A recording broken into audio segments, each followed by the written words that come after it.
Hello, welcome to the Blue Room with Neysa. I'm Neysa. I'm so glad to have you stop by today. I'm going to preface this video with, just like I do the other videos, I am speaking purely from my thoughts, my own research, or my own experiences. If you are looking for a scripture scholar or theologian, this is not the place. I do not represent the Catholic Church nor my local parish. I am a passionate Catholic and want to get on here and just talk about things that are happening in my own faith development or things that are happening out in the world. And I know that right now, things in the world, there is a lot of emotion on both sides of the fence. And I'm actually in the process of preparing a special video that will address those issues directly.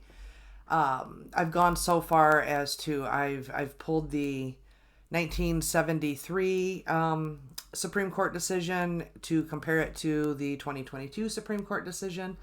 I've also pulled up a couple of Margaret Sanger's manifestos. I know that people just call them her writings, but in the little bit I've gotten into it thus far, it seems very manifesto-esque. So I would like to do some research, do the legwork for you guys so that you can, when you're faced with an opposing opinion, have less emotional of a reaction and more of a factual statement. I think that the more we can remove the raw emotion, the better and more fruitful the conversations will be. That is not going to be this episode. That is going to be in the upcoming episode. So today, in this episode, I want to really talk about the influence of evil and the good and evil that we have in our everyday lives. And this is purely based on multiple experiences in my life. I'm going to focus on just one. And it wasn't a huge event, but it was one of those times where emotion was ruling the day until my husband gave me the gut check, I guess, to, hey, do you really think that this is the reality of the situation, or do you think that something else maybe is at play? So I'll jump right into that story. We had a couple of really bad storms here in Michigan. I had not been down in the basement. We have a big old farmhouse with a big old basement underneath of it. And like every other Michigan basement, it's got a sump pump in it. So I went down into the basement. It was a Wednesday. My husband had a very important meeting directly after work that was directly faith related and had the potential to create wonderful things in our community. I had a Zoom meeting in the morning that was related to my work, which I feel like my work is also something that impacts the greater good. I am a nursing instructor at a local university, and shaping these young nurses to be kind and compassionate is paramount, in addition to, of course, having the appropriate skill set and knowledge base. So I was really looking forward to this morning meeting. I then also had a lunch. Nope, sorry, it was a dinner. A dinner that same evening, also for something that was very directly faith-based and super exciting for me personally, as well as the potential to do really good things out in the community. So I had a full day. I was really excited about it, super hyped up about it. My husband had a busy day. I think he was equally as hyped about my day as he was about his day. So I go down into the basement because I'm like, you know what? I want to present really well at both of my meetings today. So I was going to get some clothes out of the dryer, do some ironing, whatever. I just normal domestic wife stuff. So went down into the basement, took a step off the bottom step, and kasploosh. I'm ankle deep in water. And not like because I'm in a low spot of the basement, so it's deeper there. No, literally ankle deep across the expanse of our basement. Thankfully, only one portion of our basement is finished. The unfinished portion was what was flooded. So dodged a bullet with that one. But it's the larger portion of the basement as well. And it's a storage area. It's also the laundry room. And we have a wood burning furnace down there. And there's just a lot of stuff in that area. And it's ankle deep at a minimum of water. So we have a sump pump which my mind immediately thought the sump pump can't keep up. We also have a backup pump that we plug into a hose. And normally we can run it into like our slop sink in the basement and it will dump into the sump pump, which is kind of how I started my I'm going to fix this moment. So I run it, get the pump running, got the hose into the slop sink, realize that now water is just pouring out of the sump pump. So sump pump's not working. So I stop the pump, get a longer hose, run it all the way outside. And my thought was, I don't want to run it just outside the door because I don't want it to then backflow back into the house wherever the water's coming in from. Because I realized the sump pump wasn't working, but I didn't realize that that's where all of the water was coming from yet. So I got a super long hose, actually a couple of 100-foot hoses, I think. Anyways, I ran it way out to the back towards the barn. Because again, old farmhouse has an old barn. So I got water then pumping out. Well, this is a backup pump, so it's not like hefty pump. It's sufficient. So I'm like, this is going to consume my life this morning, and I am upset because I now have very little time to get myself presentable and ready for this meeting, and I have a basement that's flooded and unknown amounts of damage, and I'm freaking out. So I call my husband at work because this seems to set right into his wheelhouse. This is something he should totally be handling, not me. So I call his cell phone. I get no answer. And I'm like, well, duh, he probably has the ringer off because he's at work. So I call his desk phone. Also no answer. So I send a text. I need to talk to you right away. This is important. Nothing. Cricket farts. Literally no response. So now I'm mad. I'm not really mad at him, but I'm frustrated. And I hurry and I run upstairs and I grab my phone and I text the lady that I was having the morning meeting with because now I'm like closing in on crunch time. And I'm like, I am so sorry to have to do this to you on short notice. I need to cancel this meeting. Can we reschedule it for next week? My basement is flooded. My hands are full. She graciously got back to me immediately and said, oh my gosh, I completely understand. Yes, when you're done with whatever chaos is going on today, shoot me your availability for next week. We'll totally get this done. And I was like, okay, thank goodness for gracious people in the world, because quite honestly, this was short notice.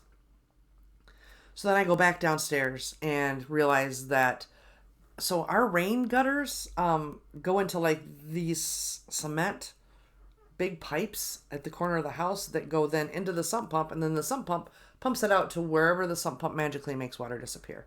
So all of that rainwater had come in through the rain gutters because they were doing their job, and the sump pump then went on a vacation and wasn't working.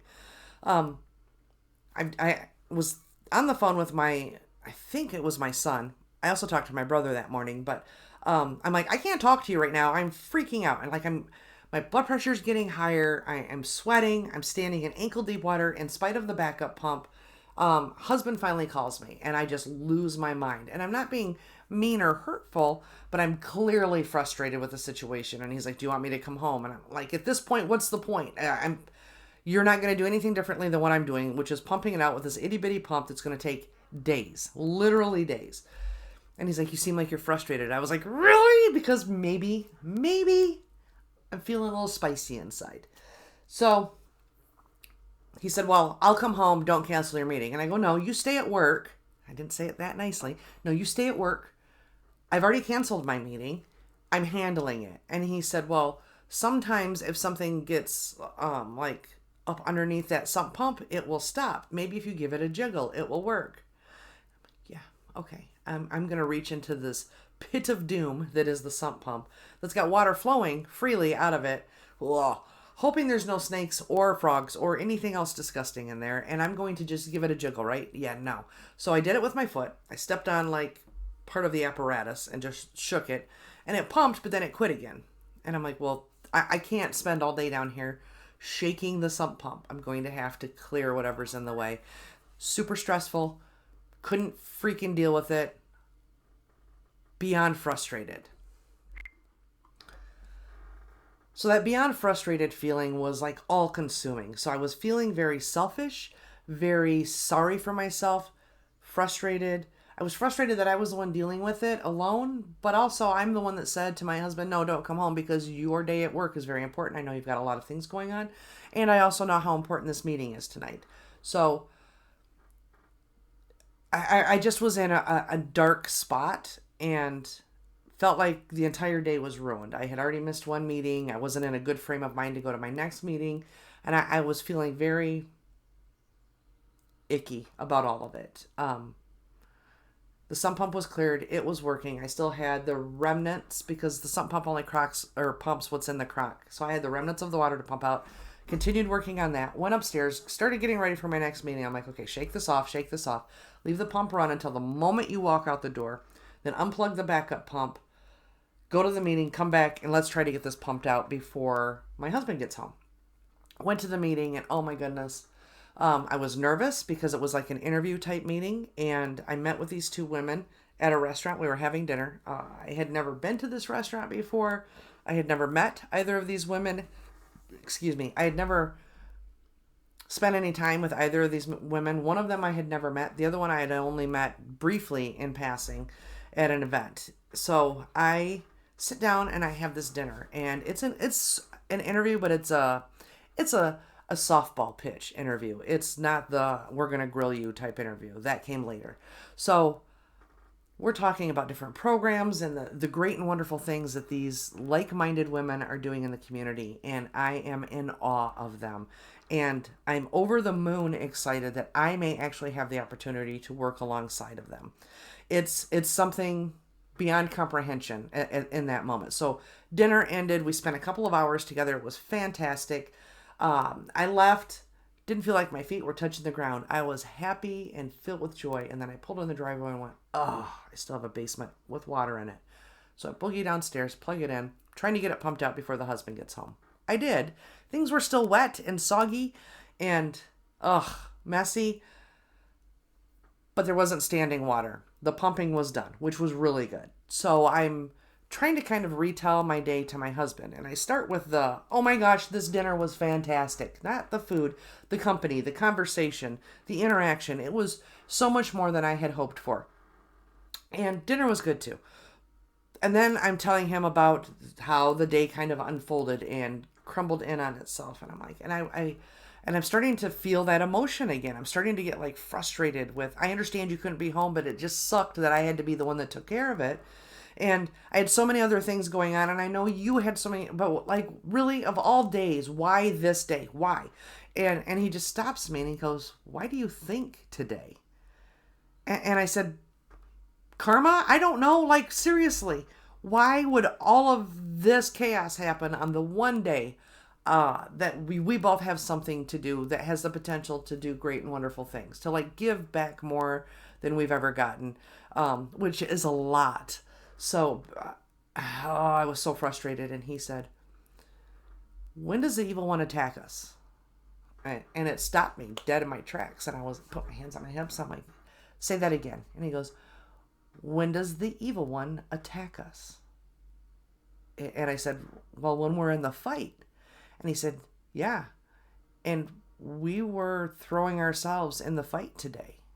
And I went, you're right. And all of that frustration and anger and angst and self-pity and doubt and all of that, gone. Just gone. Because one, I don't like to lose at anything.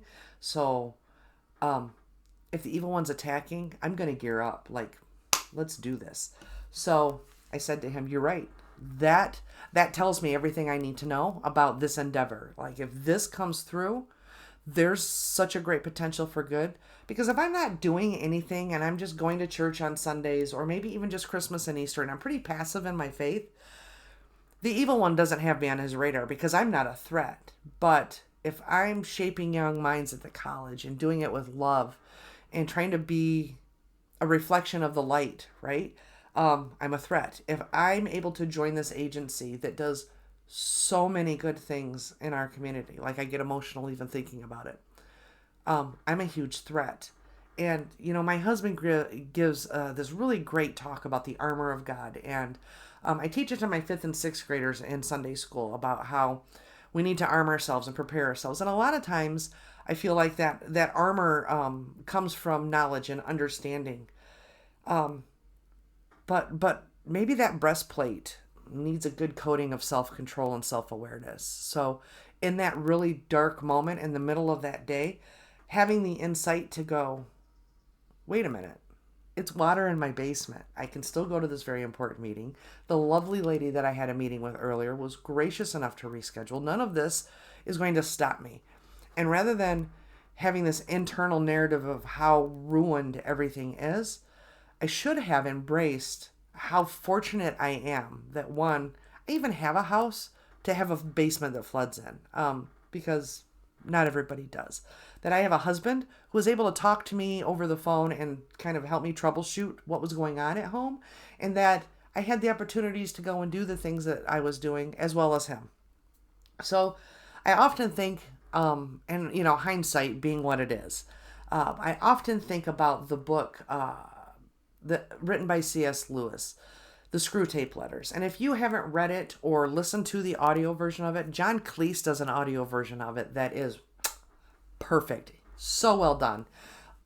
It is an old demon teaching a new demon how to attack us. And it's not like poltergeist, paranormal, spooky stuff. No. It's those subtle sticks in the spoke that throw your whole day off and distract you from the good things that you are doing.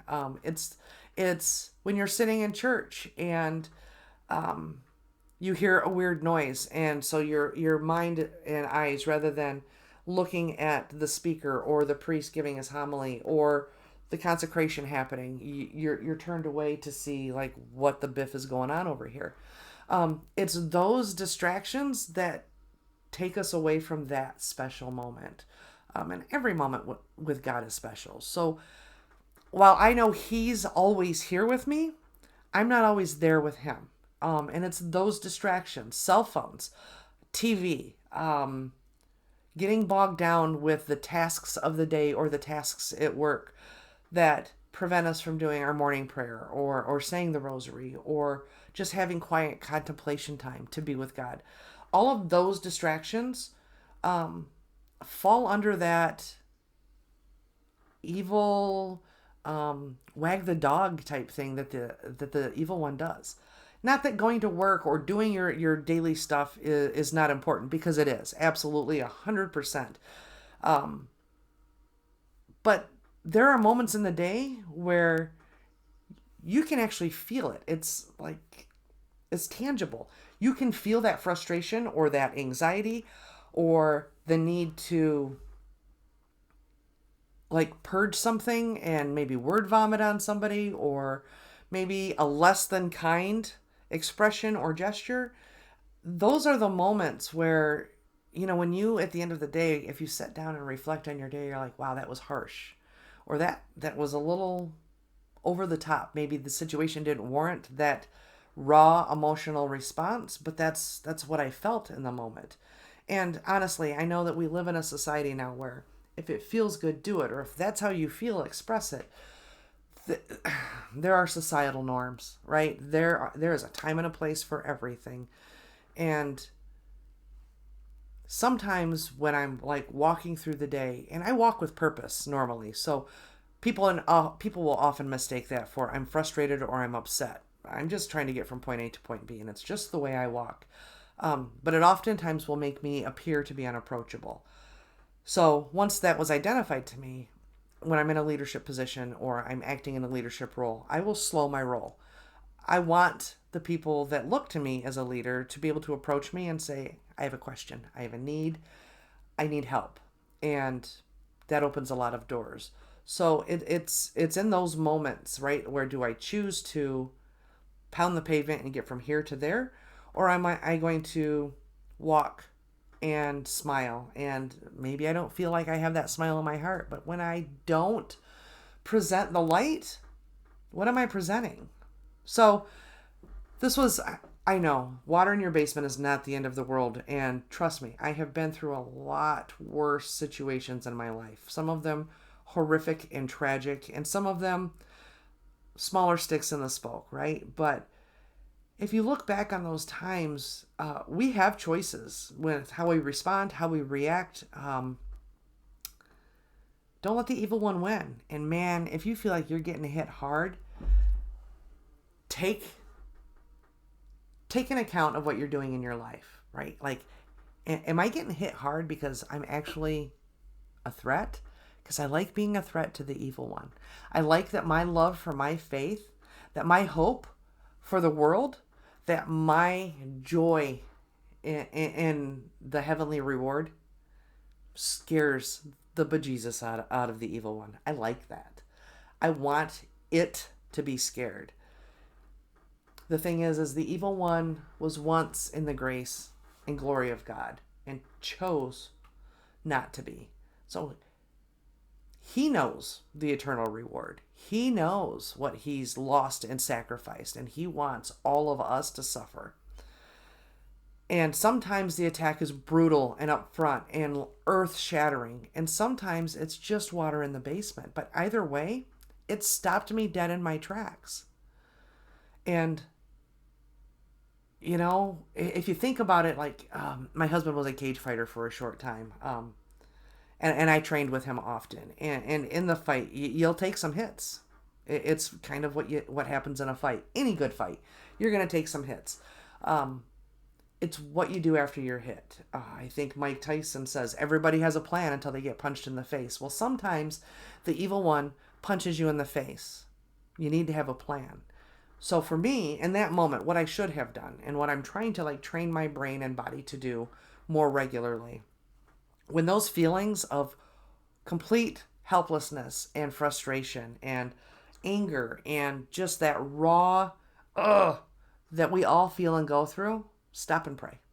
Stop and pray. Even if it's I don't know why, but I just need you to help me. Like, in any way you can. Help me understand, help me deal, help me cope, help me muddle through, help me just quiet those emotions. Whatever. But that reaching out, that turning away from those emotions and putting the situation in somebody else's hands. Now, does that mean that God is going to show up, or Jesus, and show up in my basement and pump out that water? No. If he shows up at my house, we have a whole other type of conversation to have. But it means that I'm trusting that this isn't the worst thing that could happen to me, and that there's always something better. There's always something bigger. And that water in my basement is not the worst thing that has happened to me or probably will happen to me. It doesn't need to feel as big and bad as it is. And I can equate this same scenario to those big tragic events in my life where I reacted in a way that was just emotion, right? And sometimes our faith has emotion, but our faith shouldn't be rooted in our emotions, because our emotions are fluid, right? They come and go, they change. Being a woman, sometimes my emotions are driven by the hormone bus. Being a human, sometimes they're driven by the squirrely bat cage in my head. It's just, a good businessman will tell you, don't make this decision if you're feeling emotional. That is true for just about every aspect. If emotion is driving the bus, it's not a good bus. Just turn. Literally, sometimes I have to physically actually turn my body and say, okay, I'm not looking at whatever this is, whether it's an angry customer, an upset child, basement with ankle deep water of unknown origin, and I'm just physically turning myself away from it. I'm going to recenter, and I'm going to ask God to help me in whatever way I can recognize. And maybe I don't recognize it. Maybe it's, I got through this, but I know at the end of the day, and this was my problem before I was a Catholic, I would go, yeah, I did that. I did that all on my own. I got me. I'm the only one who's got me. Nope, that was all me. 100% Neysa, 100% of the time. That is ego and emotion and lack of education. And not that I wasn't smart, because I'm a moderately smart person, I think. But it was lack of faith education, lack of theology, lack of trust, lack of faith. And that lack of faith was brought on and fueled by my own ego. And I had to humble myself to recognize that there is something more to life than what I see here on this planet. Whether I get 20 years or 90 years here, there's something more. There's something more than my thoughts and wants and desires. There's something more than my emotion. There is something more than my opinion. And it's greater and bigger and beyond my understanding. And that's humbling. And it should be. It should be humbling. So I guess my whole point is that sometimes in the world there's evil. There's evil people. I shouldn't even say that. There are people who do evil things. There are things that just happen and they seem mundane maybe in hindsight, but did it keep you from doing the good thing? So pray more. And this advice is advice I need to take as well. I need to pray more. I need to learn more. I need to study more. And I need to trust more. I need to trust more that whatever path Jesus has put me on, and as many times in my life as I have veered way off of it, at the end of the path, he's always standing there. And it doesn't matter how far off the path I have veered, I can always come back to it. There's going to be consequences for my actions. There always is. And I know that there are people in the secular world who think consequences are silly. And that, we just do what we want because it feels good or looks good or whatever the agenda is. But that's not the case. There are consequences. And, in the next video that I do, I'm probably going to talk more about the Roe versus Wade decision and what it means for us as Catholics, and also some hard facts about the origins. Understanding where things come from is critical. Understanding why things are done, also valuable. So if we can understand the history and the agenda or the driving force behind Roe versus Wade circa 1973, then we can appropriately defend it. And the Supreme Court's decision, in 2022, because I know that social media is filled with angry, upset people. There are even people who describe themselves as Catholic who say that they're pro-choice. That's like saying, wow, I can't even use that because of how slippery the slope is. I was going to say that's like saying that even though I am a human being, clearly, I think I'm a dog. But unfortunately, there are people in our world who are living that way. So probably not a good analogy. Also on a topic for another day. But it would be like, yeah, I got nothing because people are so screwed up. Wow. That's shocking, isn't it? It really is. So that would be like, you know what? I can't even compare it to anything because this world, this secular world, our country right now is so divided, and so broken in so many ways.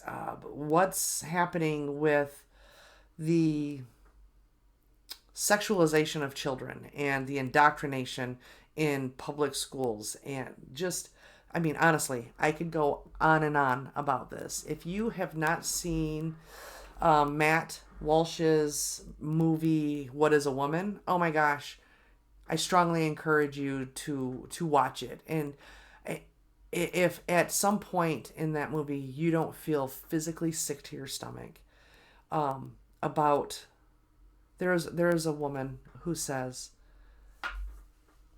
they got me at 42 years old. Your children don't have a chance. The bile rose because it broke my heart. So there is so much darkness in this world. As Catholics, we need to unite and be the light. And that doesn't mean I need to be right all of the time. And that doesn't mean that I have all of the information all of the time. But what it means is I am going to try to be the light. Because sometimes I'm the only light the person I'm talking to is ever going to see. I'm the only version of Jesus they see here on earth. And I'm not always good at it. Admittedly, sometimes I'm a big jerk. But man, if you think about that, like if I'm standing in the grocery store and there is someone behind me who is just being super unkind and very verbal, and I have a choice to make. Do I turn around and do I engage and do the bickering back and forth, or do I take a moment and realize that, one, I didn't walk a mile in their shoes. I have no idea what's going on in their life. And maybe they're just an awful person, but maybe they've had a really bad day. Two, maybe they've never encountered anybody who so loves their faith like I do. And perhaps this is my opportunity to offer to pray for them or pray with them, even better. It's a choice we make. And what's influencing that choice? Is it that emotion and that rawness, and our walls go up and we get all self-defensive, and the evil one's just sitting back in the corner going, exactly what I wanted that person to do? Or do we turn around and go, you seem really frustrated. I'm so sorry you're having a bad day. Is there anything I can do to help?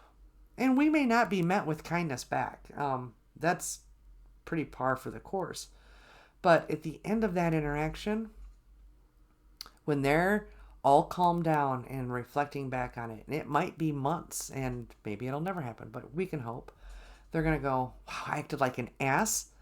And they just said, is there anything I can do to help? Right? Like as Catholics, that's really all we want to do. We want to help people. We want to help people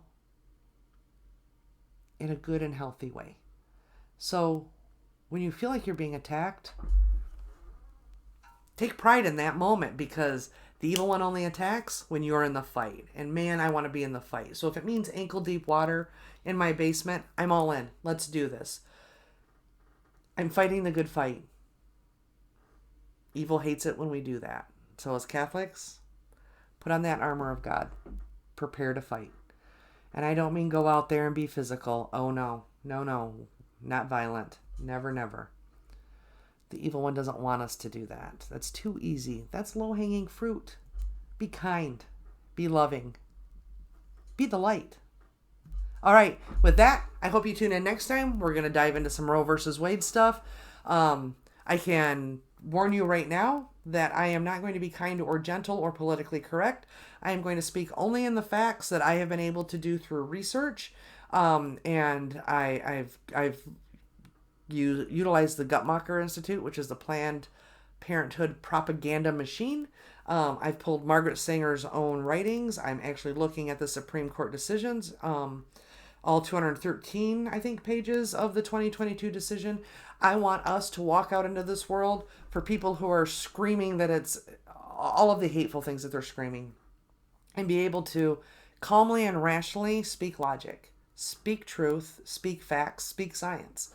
That is the only way that we're ever going to be heard. If I'm yelling back at a protester, no one is listening. No one.